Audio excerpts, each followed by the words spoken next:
Ամբողջ Հայաստանը երգում է վերև, Հայկոն գնաց վերև։ Կորոնավիրուսը ախտահարել էր նրա թոքերի 80%-ը։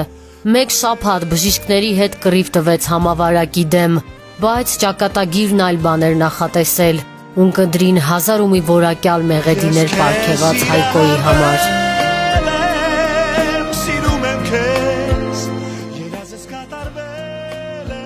90-ականներին երգչի կարիերան սկսելով Հայկոն ընտրեց ռոմանսը ու երբեք չդավաճանեց իր ոճին։ Նրա ստեղծագործությունների ներքո հազարավոր երկրպագուներ սիրել են, սիրահարվել են, միավորվել են ու ամուսնացել։ Հայկոն կարողանում էր դիպչել իր հանդիսատեսի սրտի ամենախորը անկյուններին։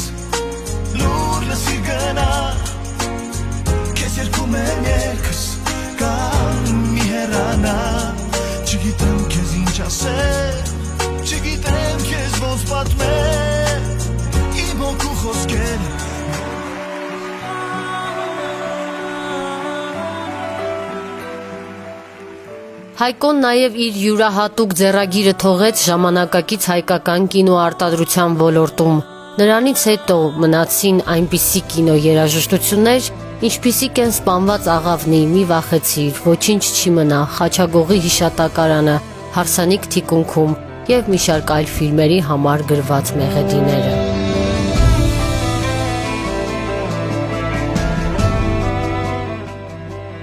Հայկ Հակոբյանը ընդամենը 44 տարեկան էր, ուներ մեկ որդի, որին ձգտում էր մեծացնել որպես գիտակից քաղաքացի, հայրենիքին ու իր սիրո հավերժ քաղաքին, Երևանին նվիրված մարդ։ Ես ուզում եմ սովորեցնել քեզ մարդկանց հետ շփվելու արվեստը կամ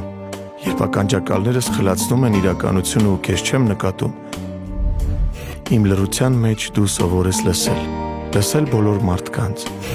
լսածը ճշմարտության տեսանկյունից դիտարկել և վերցնել միայն լավը։ Ես շտապում եմ քեզ սովորեցնել գնահատել ժամանակը ու վստահ եմ կհասցնեմ։ Հասմիկ Առաքելյան